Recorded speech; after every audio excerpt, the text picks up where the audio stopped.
Just seen them battle it out in the doubles. Time to see how they get on in the singles. Your commentators for match number 2 are Alison Fisher. And first up, good evening, Michael McMullen. Yeah, thanks very much, Andy. So with that doubles win, Europe have moved on to cloud 9. But in the Mosconi Cup, 11 is heaven. So 2 more points are needed to wrestle back that trophy. At the Mosconi Cup last year, Joshua Filler famously proclaimed himself as the new king. Alongside me is the lady known as the Duchess of Doom. And having fallen even further behind already, Alison, there must be a real sense of doom in the American camp right now. Well, absolutely. It's been a really tough roll tonight already. And here we go. Look, Sky's won the serve, so to speak, the first break. Maybe this is a turnaround, but I must say that both players haven't looked comfortable yet. Joshua in the doubles there was played okay, and Sky seemed a little bit out of it. So we'll see what they bring to the singles table. Filler's record of Mosconi Cup singles is fantastic. 5 out of 6 he's won in his previous appearances.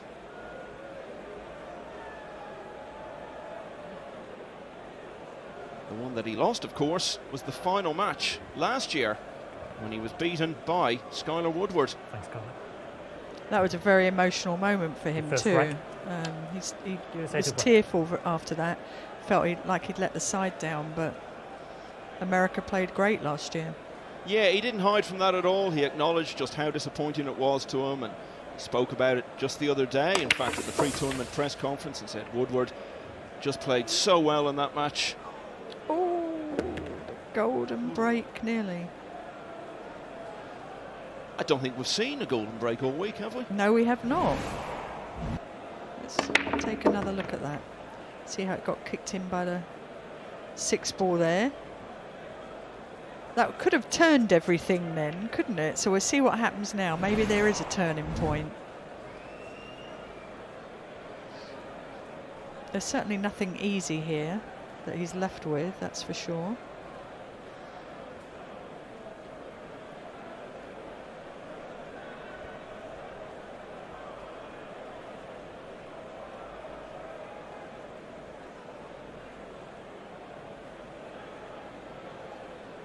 Extension court. He's looking at maybe he should go for the cut shot. And really, there's not really any safety options.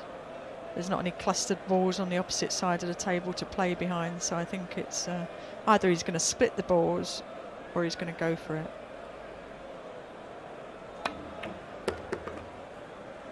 Oh, well. Oh, that's unfortunate. Yeah. All in net. I mean, you're at the mercy of the gods on that shot. It's hard to control the cue ball, but he certainly didn't deserve that. Well, on a shot like that, it's hard to control the cue ball, as you say, at any time, but on a surface as slick as this, even more so. You just really don't know what it's going to do.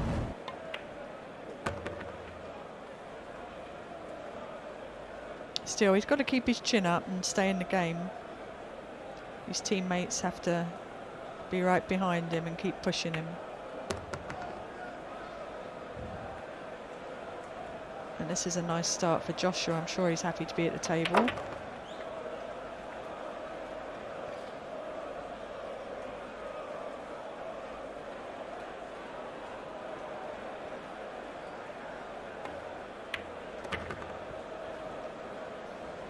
Well, Skyler Woodward so nearly won this rack with his opening shot of it.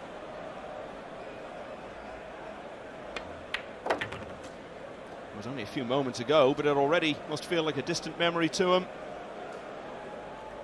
Because with just about the easiest 9 ball you could imagine, Joshua Filler has taken the opening rack. Well, he's got nothing to lose now. I just saw him pre-match there. Joey was showing him some video of his wife and his baby at home. So you just got to think happy thoughts and get on with it.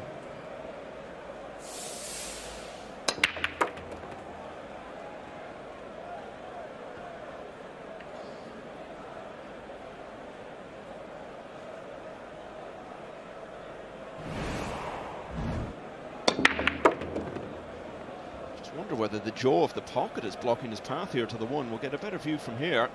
Oh, it could be, yeah. He's sort of squinting at it. Yeah, the way he's looking at it, it definitely is.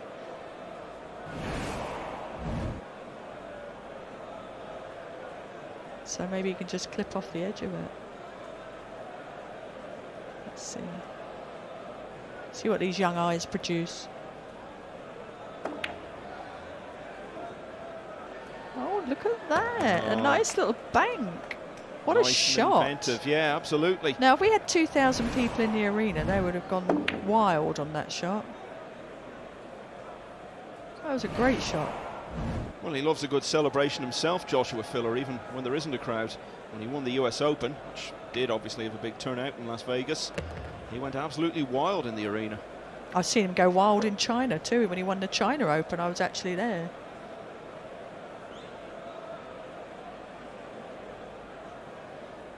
I'm sure his wife, Pia, is watching at home, eagerly waiting to see if he pulls another point for Europe. She's probably calling out the shots he should play. Yeah. An accomplished player herself, of course. Absolutely, and I think he's really missed Pia this week. You know, just the way he's played and his demeanour, but he's here to do a job, and I'm sure they've been FaceTiming a lot.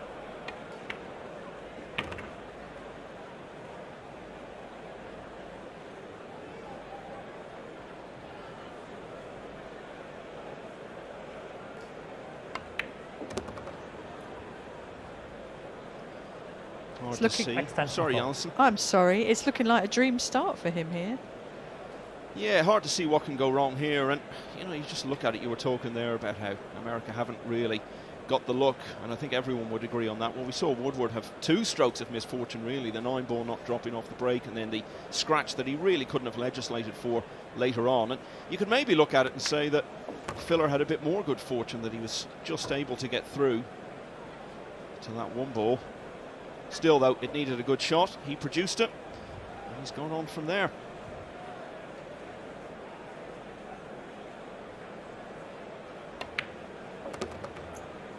Well, he looks like he's got the pace of the table down, and we're in for a treat if he's on fire.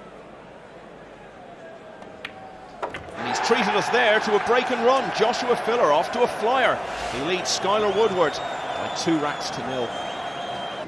And now what we have to do is produce plenty of tournaments for those juniors to play. And once the COVID passes at some point, they need some tournaments to play in and get some experience. And we'll break. Well, the heavy defeat that they're facing here could give them the impetus to do that sort of thing, because they're going to see this European team, how strong it is, how young it is. And it's really going to drive home the point that the American pool scene has got to respond to that and give the young players the sort of opportunities you're talking about. Shane is a great role model for Paul, no doubt. Just the amount that he practices, the time he puts in, how serious he is. So he's the guy you want to emulate if you want to do well in the sport. He's been the most successful US player. He just loves it. He loves it. So much passion for the game.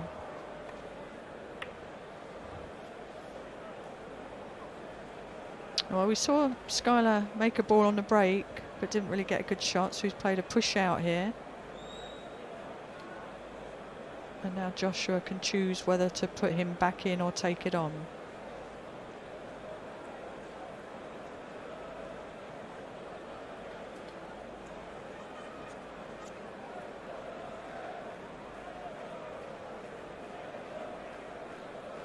A couple of safety options. So he's going off the left side. He's looking at the left side of the 1 to come 1, 2, 3 rails behind the 2 and 8. And push the 1 over to the right side of the table.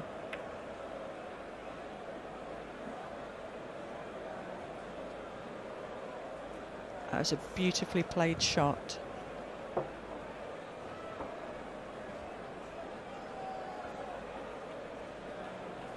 I think that flies in the arena again. I don't think it's the one from last night. I don't think we're going to see that one again. It was taken care of, wasn't it? Zapped, yep. Squashed. I was trying to find a nice word for it, but you came up with one for me. Yeah. 2. Oh. Ball in. Well, he's smiling about that. That was a big mistake there. trying to get through that, negotiate that gap while elevated and curving the ball. So it obviously took off quicker than he imagined there, or anticipated, I should say.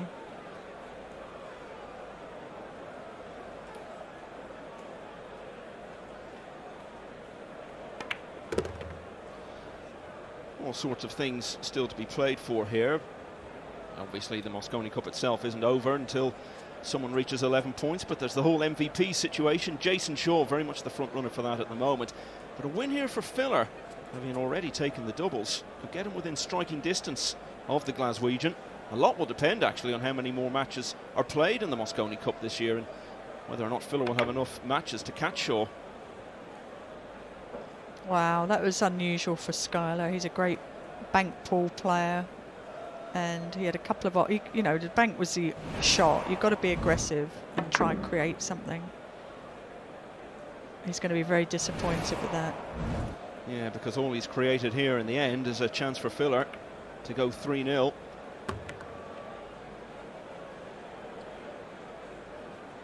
And one of the other considerations, of course, is the Americans don't want to go down in history as one of the heaviest defeats that the tournament has ever seen. And some of Europe's recent wins have been very heavy. 11-2 in 2013, 11-3 in 2016. The last time they won it was 11-4.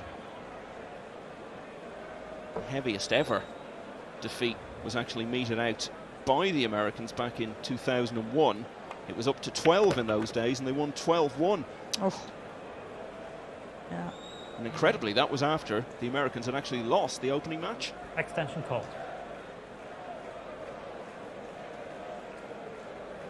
Well, we've got a new breed of players now, and they're great players as they're shown now, and they don't mind the pressure.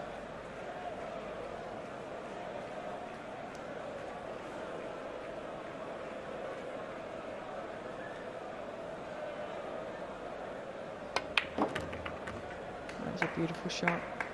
There was one team that really needed a fast start to tonight, given the position they were in. That was the USA.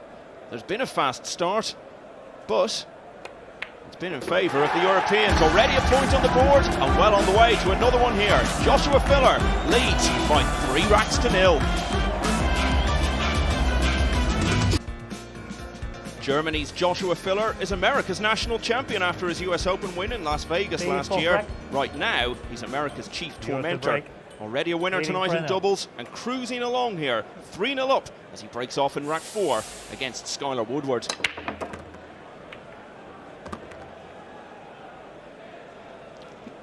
That was a nice break. Not really a great shot on the one here, but he looked very relaxed coming into that, didn't he? Smiling and laughing. It's the smile of someone who's part of a team that's leading 9-2. It's easy to be smiling then, isn't it? That's why you've spent your whole career smiling, Alison. Well, thank you. Quite a bit of it, I would say. But I've had some tears too along the way. Joshua Filler was the man with the tears last year when Skyler Woodward got the clinching point against him, as we were saying earlier. And we've seen this week there are a lot of sort of personal rivalries and scores to be settled, and that'll be an added element for Filler in this match. He'll want to put one over Woodward following the events of 12 months ago in Las Vegas. Yeah, I was actually looking forward to this match tonight, but it's looking very one-sided at the moment. Extension call, please. That was a good safety shot that Joshua just played on Skyler.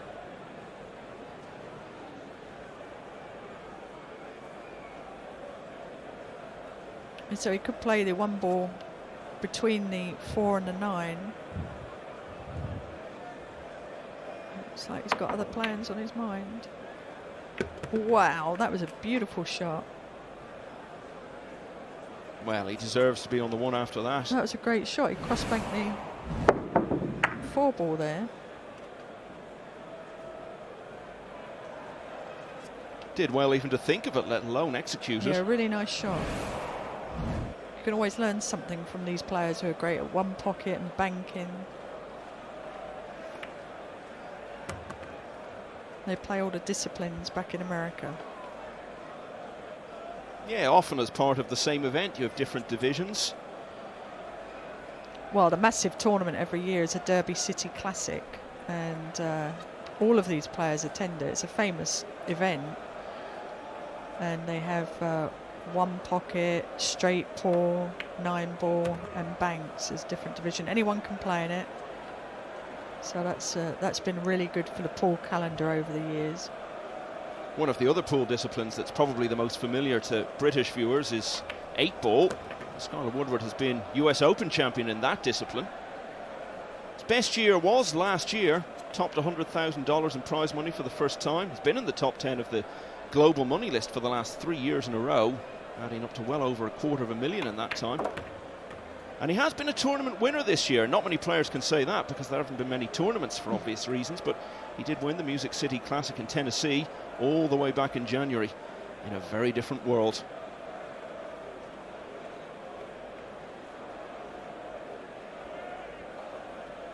Doesn't look to fancy this one, though.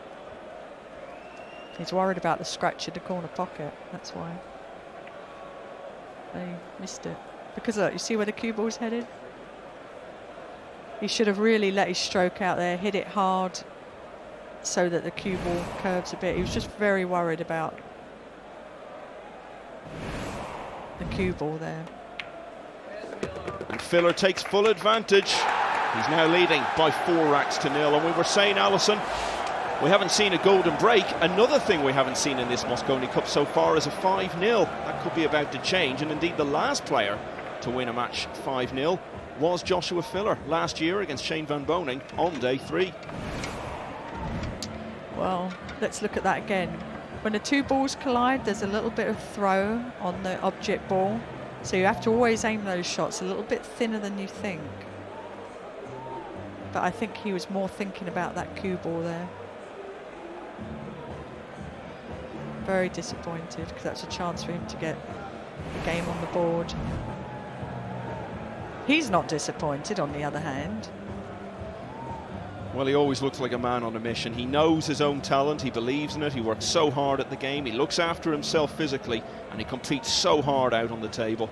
And there's Jeremy Jones and Joey Gray, and you've got to have a bit of sympathy for them because they've put so much work into this all year long. It means so much to them. First time Jeremy Jones as captain. He's been a part of so many winning Mosconi Cup teams as a player. And really, it's just all falling apart for them. Yeah, I know we've said on the last couple of days, they haven't competed much, you know, or if at all.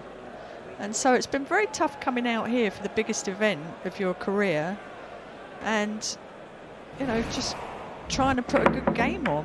As we saw on the first day, there were so many mistakes that they had to mentally change for the next day, and it seems like Europe have done the trick. I always thought at the beginning of this Mosconi Cup that the quiet arena would suit the Europeans more, and I think that has come to fruition. Presumably, though, in spite of the heavy defeat that looks almost inevitable now, Jeremy Jones, having only come in this year, will still be retained for 2021. I don't think this is anything to do with bad captaincy at all. I think Jeremy's a great guy, a good captain. He really cares, and he's done everything he can to prepare the team, given the circumstances.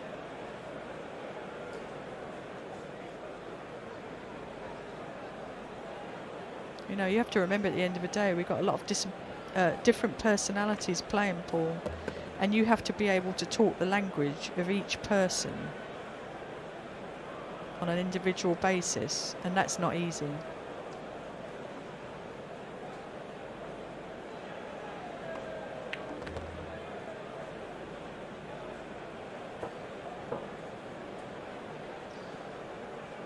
Well, I'm sure being the analytical people they are, Jones and Gray will go away and think about this and figure out what they might have to do differently, but Filler wishes he had done something differently there. That's unexpected. That was a massive mistake, wasn't it? So I just hope that Sky can really run out this rack and get a point on the board and just pretend everything else hasn't happened. Just pretend it's 0-0 and get his one on the board and then go from there. Here we go, back to his banking skills. That's better. Nice shot, so he's just got to hold it together. This is a little tricky just being close to the rail, but it shouldn't pose any problem.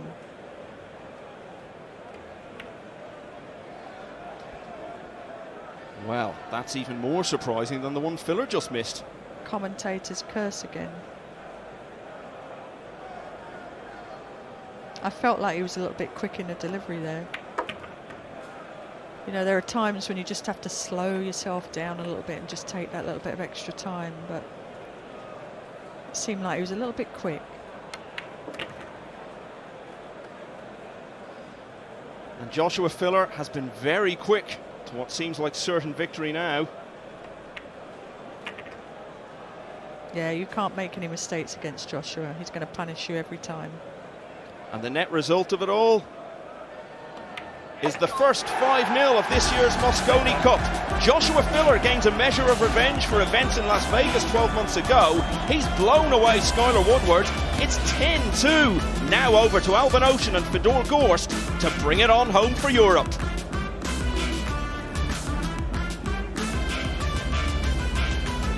Joshua's alongside me now. Firstly, well done, congratulations. I mean, that was Thank you. just exquisite to watch. What was it like to play in? Well, of course, we were 9-2 up. I just felt comfortable because the score in the back, you know. But I'm so lucky that I got my team now on the hill. So I'm looking forward to see Albin and Fedor now. Yes, what's the team spirit like at the moment amongst Team Europe? I mean, it just must be as high as it's ever been. Yeah, of course, as you said. Well, we just prepared well. Alex gave us a lot of drills. So we were looking forward to playing USA this year. You played a near faultless Paul, actually. There was a moment right in the last rack, what turned out to be the last rack, where you hit the 5-ball down the rail and it looked like that maybe there was a kick. It skidded off. What happened there? Yeah, I just got a big kick on the 5-ball. Maybe I just didn't stroke it well or what, but, you know, it happens. What do you think the big difference has been between Team Europe and Team America this year? Because the gap on paper looks gigantic. We know that both of you have quality players. What's the difference, do you think? I think we are just much better prepared than the USA. That's my opinion. Okay, we've got 2 matches coming up. I'm guessing you want Right. this done in the next game, the game of doubles. Course. I'm cheering for my guys now. I'm sure you are. Well, listen, well done. It's just a faultless performance. You glide around the tables. Thank a real you. pleasure to watch. Well done. Congratulations. We're going to have a quick break. When we come back, it could all be over. Team Europe need just one more point to become Mosconi Cup champions of 2020.